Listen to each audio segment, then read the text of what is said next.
Yun nga lang kasi, napakapangit ng pagka-convert ng I don't think so. No, no, no, no. I don't think so. No, no, no, no. It's never, ever, ever. Super bango, super bango.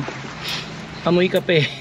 Natapon yung pabango ko dito sa loob ng sasakyan. Ito, nalaglag ko kasi pag nakapatong lang siya dyan kanina, tapos nalaglag. Ano to, coffee cup. Dahil mahilig ako sa kape, edi gusto ko rin yung amoy ng kape. So gusto ko humahalimuyak na amoy kape dito sa loob ni Netoy. Kaya ang binibili ko na pabango dito sa loob ng sasakyan ay itong coffee cup na flavor. Yan, Isa Scents. Doon ko yan binibili. Nasa Facebook yan, Isa Scents. Ngayon, ito na pala yung mga nangyari. Kung hindi mo napanood yung ibang mga videos na previous na in-upload ko, recap tayo ng konti. So, ang mga naganap na, yung bintana, sira pa din. Hindi pa rin siya bumababa dahil sinubukan kong i-DIY. Katulong ko si Mayor TV, kaya lang di namin nagawa. So, ito ay ipapagawa ko na lang sa professional. Tapos, nung nakaraan din, ito yung nangyari pa.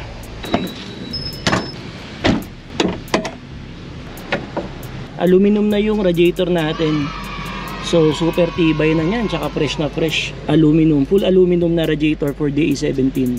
So dahil nakakabit na yan, pinalitan ko yung radiator ko, hindi dahil sira or nag-overheat pinalitan ko syempre dahil gusto ko ng full aluminum, wala namang ibang dahilan. So yung pinagpalitan ko ay nandito pa, ayan, medyo madumi lang, so lilinisan ko. So may mga DE17 dyan at kung kailangan nyo ng radiator replacement, pwede to kasi original Japan to. Wala tong sira, 100% wala yung sira. Medyo madumi lang dahil gamit na. So kung kailangan yung DE17 na radiator, pag-usapan natin, mura ko lang ibibigay yan. Tapos may napansin pala ako, akin na nga to, napansin ko teka lang. Dahil nung pinapalitan ko yung radiator, kahapon or 2 days ago lang yon, bumaba na yung coolant. Sabi naman sa akin ni Sir Edwin ng Bentokyo, bababa raw yung coolant na yan kapag lumamig na yung makina. So after 2 days, ngayon ko lang ulit nakita nung pumarada tayo hanggang dito yan So ngayon nandito na lang, nasa low na siya. So yung natira, idadagdag ko para all good siya. Oh.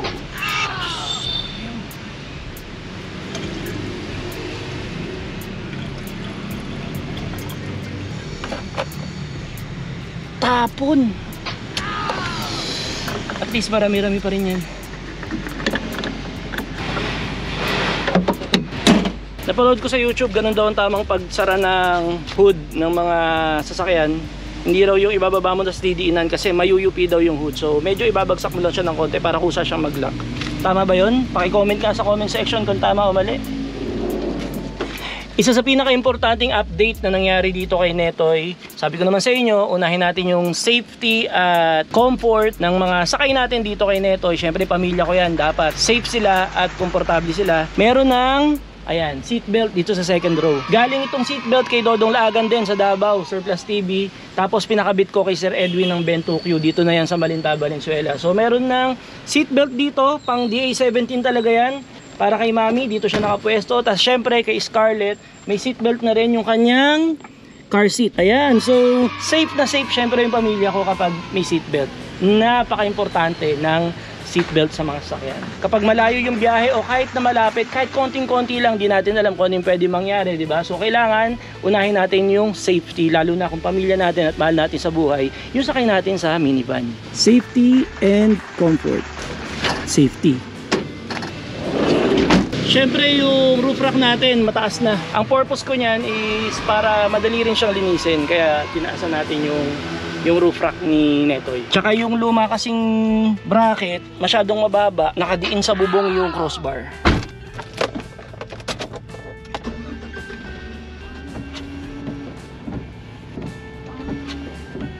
Halinaw. Susunduin ko yung mag-iina ko ngayon. Alis tayo dito sa parking. Tapos sunduin ko sila kasi pupunta kami ngayon sa Pure Gold. Sa Pure Gold ay mag-grocery kami. At dahil first time namin gagamitin itong si Netoy sa pag-grocery, syempre hindi pwedeng hindi natin i-video yan. Dahil titignan natin kung gaano karami yung kasya dyan sa likuran kapag nag-grocery. Kung sasapat ba yung space o hindi. Kasi pag nag-grocery kami, medyo marami talaga kasi 1 or 2 months na supply namin sa bahay yun. Na nung nakasedan ako ay medyo nabibitin ako sa space kapag nag-grocery kami. So yung iba ay pinapasok namin sa mismong loob ng kotse kasi hindi nakasya sa trunk, yung iba kinakandong. At medyo hassle yun dahil masyadong masikip na yung space kapag marami kaming napag-groceryhan. So ngayon, titingnan natin kung gaano karami yung kasyang ilagay na grocery dyan sa likod. Pero habang nag-grocery sila mamaya sa Pure Gold, baka hindi na ako sumama dun sa loob kasi isasabay ko na rin para hindi sayang yung oras na dalhin sa paggawaan itong bintana para matry natin kung magagawa nila yung bintana na yung power window ay bumaba na. Ayan o, bumaba siya konti pero konting-konti lang, hindi siya tumutuloy. So yun pa rin yung status niya, kaya dadalhin na rin natin yan ngayon. So yun ang mga mission natin ngayong araw para dito kay Netoy. So samahan nyo kami.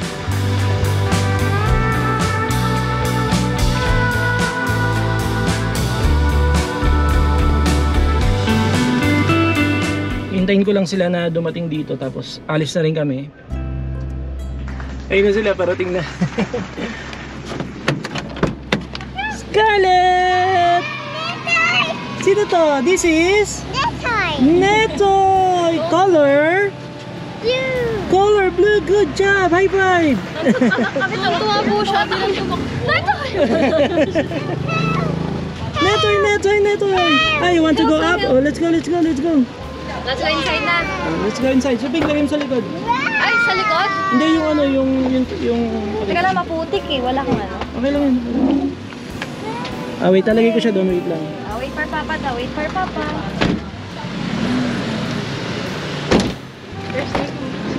Lakas naman. Scarlett!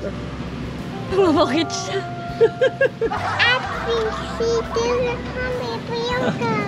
Yay! O, ayan. Meron na siyang seatbelt. Nakita mo mami seatbelt? Yes. Yes, seatbelt. Yan yung request mo ha. Good job. Wait. Good job. Nice reaction. Tuwan-tuwa. Sige, suot mo yung seatbelt mo. Yan ba yung ano? Yan ba yung request mo? Ah, kamusta? Nakapihit ka. Yan. Very good. Linisin na lang siguro kasi medyo madumi. Paano linisin? Punas lang? Punas lang siguro. Scarlett, okay ka lang dyan? The wheels, go! The wheels on the net.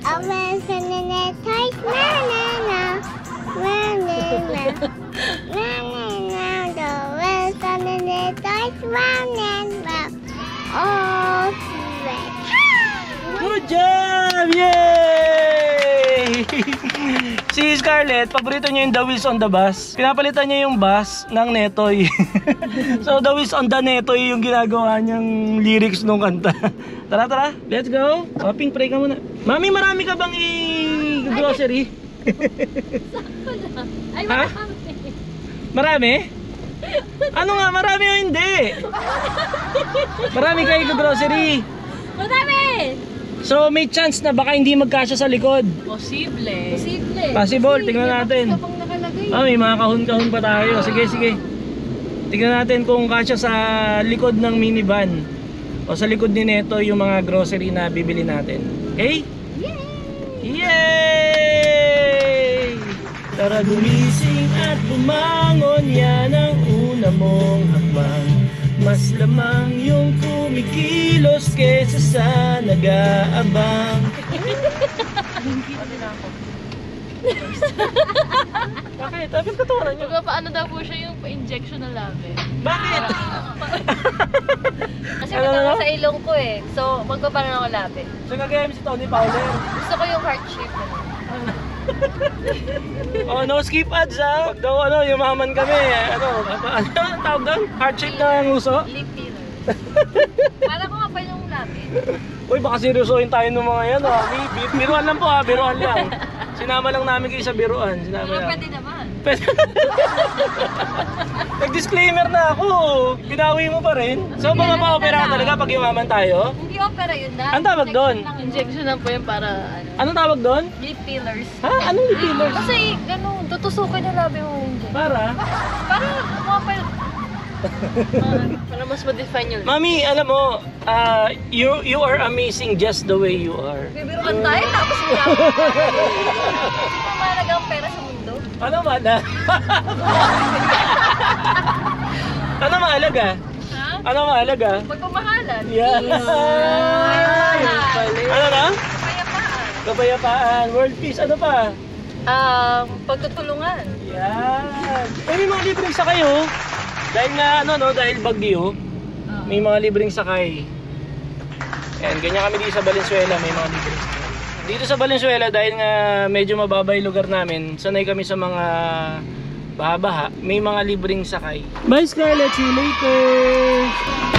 Okay. So, ayan, binabakon na sila dyan sa Pure Gold dahil mag-grocery sila. Paayos natin yung bintana. Mabilis lang naman yan, so baka mauna pa akong matapos kaysa sa pag-grocery nila. So, balikan na lang natin sila. Sana maayos na to, no?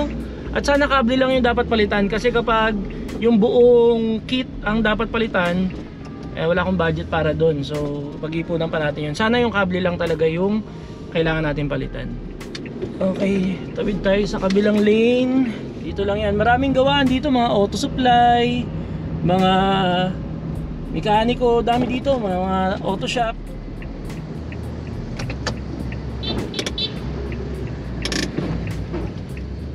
Yari. Wala, bawal ako dito. Kuya, pwede magtanong? Saan yung gawaan ng power window? Yung gagawa ng bina? Ano pa? Puno ng nyog.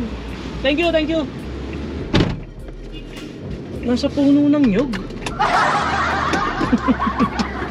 Unggoy ba yung gumagawa ng power window? Hindi, joke lang. Nasa ano raw sa gawaan daw ng, ay sa palapit dun daw, yun, sa may bandang puno ng nyog. So ayun yung puno ng nyog, doon tayo pupunta. Medyo kuwela yung sagot ni kuya eh. Sabi ko, kuya, saan po yung gawaan ng power window? Sa puno ng nyog. Hindi, na yung puno ng nyog. So, diyan tayo pupunta. Ayun, may upholstery. Gawa ng upholstery ng sasakyan. Ayun, power window. Yun, nakitang-kita na. Oh. Power window. Sarado. Ayun lang, sarado. Ah, ito rin pala, power window din. Good. Sa ano po sir, bali yung sa kanan, ano yun, converted, dating diikot. Pinawer. O, tapos ginawang power window. Ngayon, yung kable. Kaputol. Hindi ko alam, hindi, parang nabasag yung bahay. Hindi. Pwede. May kable, meron kayong kable lang? Meron naman. Ayun. Hindi, kakable yan, tubos. Ano po? Kakable yan. Oh, anong kakable yan? Di ba naputol yung kable? Hindi siya putol eh, bali yung pinakabahay. Yung pinaka-guide yun. Oo, yun lang yung nawala. Pwede bang ano lang yung kable lang ang napapalitan? Pwede ba yun? Ayun, yun lang po ipapagawa ko sir. Buksan muna natin para makita natin. Okay na ba tong pesto ko? Gigilin natin ng konti. Paano ba? Dito, sarado naman eh. Sige po. Isampa ko lang dito. Thank you. Sinubukan kong gawin kaso lumalaya yata eh. Yun lang sir. Bakit po? Kung naka-convert po sa inyo ng ano, na... Hindi kasi siya original na power. Totally po, naka-convert po siya ng power.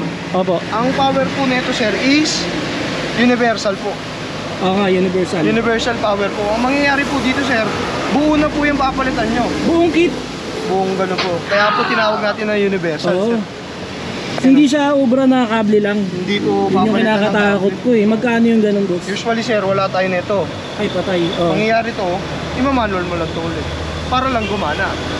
Para lang gumana. Pero kung gusto mo naman, ayaw mo naman po ipa-manual, gaganyan lang po natin yan, hindi nyo naman po siya magagamit. Then, kung may makukuha po kayo ng universal, isalpak lang naman yun eh, no? plug-in play lang po yun. Plug and Kasi play ito lang. po sila sir.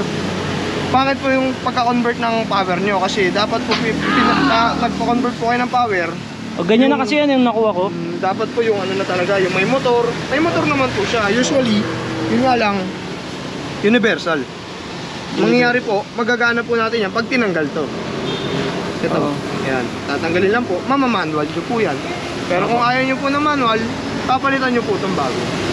Nasa magkano yung ganyan?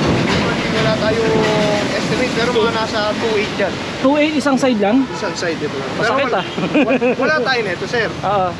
Wala tayo nito kasi hindi namin required to eh. Okay. Pag nagpa-power kami, Oo. hindi, wala to kasi universal nga kung tawagin. Oo. Kaya mangyayari niyan, palit buo to, sir. So kung magdi-decide ako na i-power pa din siya, kailangan ko bumili isang buo. Pero kung gusto naman, sir, option ko lang po, papalitan natin yung mekanismo, lalagyan na natin ng panibagong mekanismo, Pero panibagong manual. motor.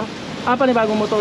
Kumaga hindi na to gagamitin, sir, kasi sobrang dali masira na ito, sir. Oo. Sasabihin ko sa'yo. Buti nga, ito nga yung nasira sa'yo, kable. Oo, hindi motor. Hindi yung motor eh. Hindi, ganun din naman eh. Isang buo rin papalitan eh. Kahit motor o hindi, isang buo rin siya papalitan. So ano yung suggestion mo, sir? Ano yung pinaka the best na pwedeng Tsaka, gawin? magagawa namin to, sir. Kaso nga lang, papalitan yung mekanismo, tsaka lalagyan din ng motor. Magkano yung ganun? Tanong natin sa Joel. Sige po, sige. Ito, sir. Oo.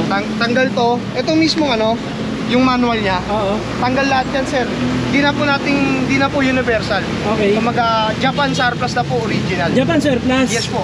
Okay. Original po. Magkano yung ganun? Usually nasa 3,000. 3,000. So ibig sabihin pala, kaysa bumili ako ng universal, mas okay yun. Kasi sir, ito papaliwanag ko sa sa ikakabit ko. Pasok lang sa kabila. Papaliwanag ko sir, yung kinagandahan nun, Oo. pwede mo siyang palitan ng motor, pwede mo rin siyang palitan ng mekanismo. Kunyari sir, halimbawa, nasira yung motor, Oo. pwede mo siyang palitan ng motor, hindi katulad nito. Okay. Universal.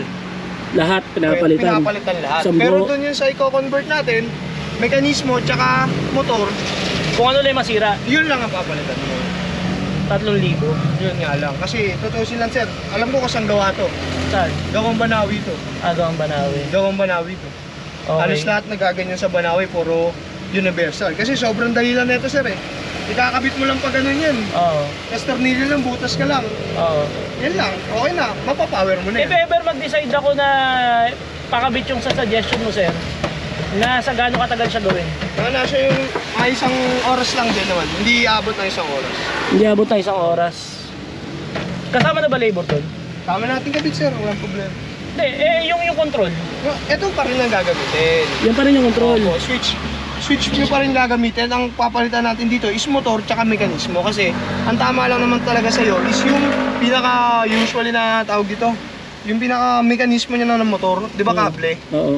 Yung universal, ayun lang yung pinaka ano mo eh. Yun nga lang kasi, napakapangit ng pagka-convert ng Nung window. ginawa sa kanya. Oo, kasi universal yung kinabit. Okay. Ito papaliwanag ko sa'yo sir, kuha lang ako. Sige po. Ito po yun sir. Oh, yan yung Japan Yan, surplus. Japan, original, may warranty ka, 3 months. Dapat ang pagka-convert po niyan, ganyan po. Hindi yung ganun na universal. Eh mangyayari po, pag nasira po yan, totally nasisira lang po dyan yung motor. And the rest, magpapalit ka lang ng motor pag nasira. Oo. Oo. Diba? Oo. Hindi katulad nun, buuan. Okay. Para nagpa-power ka lang ulit. Okay, okay. Pero halimbawa, Christian, na ipabalik ko lang yung ganon. Nasa magkano yun? Labor lang po yun. Kasi wala naman po akong gagawin doon, tatanggalin ko lang po yun. Hindi, wala akong ganon. Ay di, ayun lang po, 150 lang po yun. 150 plus labor. Magkano labor? 200 lang po. So 350, manual ako. Manual po. Pero pag nag-decide ako na gawin ganito, Ayun po. pwede naman yun. Oh, pwede po yun. So ang pinakamabilis pala para sa akin ngayon, yung manual muna. Opo. Kasi Sobrang bilis mas po madaling ng- bayaran. Yes po. Magagamit at Magagamit na po. agad. Kasi kapag nagpapagasolina ako, nandyan yung tanke. Ah, yung tank. Binubuksan ko pa.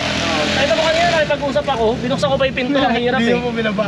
Parang sinabi kay nun sir. Oo, pero etong dito ko, gagana pa rin tong Gagana pa dito rin, sa kabila. hindi pa po natin Sige, sige. Eto dito lang to, ganyan lang to. po. Sige, ganun na lang Ganun, muna. manual na lang po. Manual na lang muna natin, Christian, ha? Salamat. So, ayun, 150 plus labor, 200. 350. Kumpara naman sa 3,000. Ang importante naman, bababa at aangat yung bintana. Doon na muna ako sa mas mura. Mas practical pa, di ba? Ayun, bali tinanggal na ni Christian yung universal na na mekanismo ng power window. Hindi rin maganda yung ganito. Ito yung pindutan. Bali kapag nag-decide ako na gawin siya talagang power window na yung katulad ng nire-recommend niya na Japan surplus original, yan pa rin yung gagamitin. Tama, Christian? Yes po.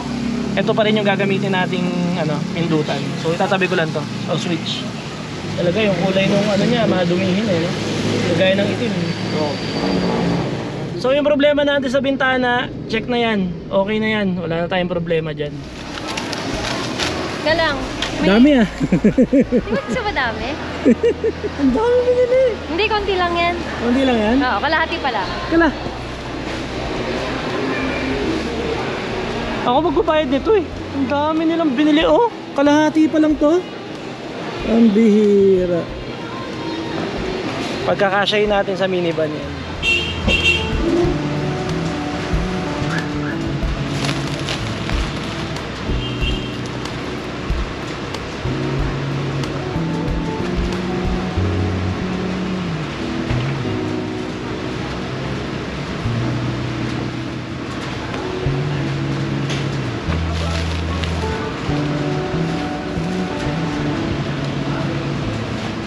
So, ayan.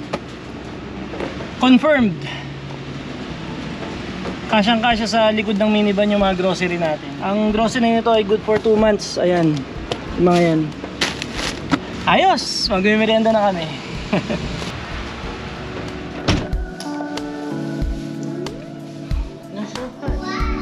Meron ba siyang dala to?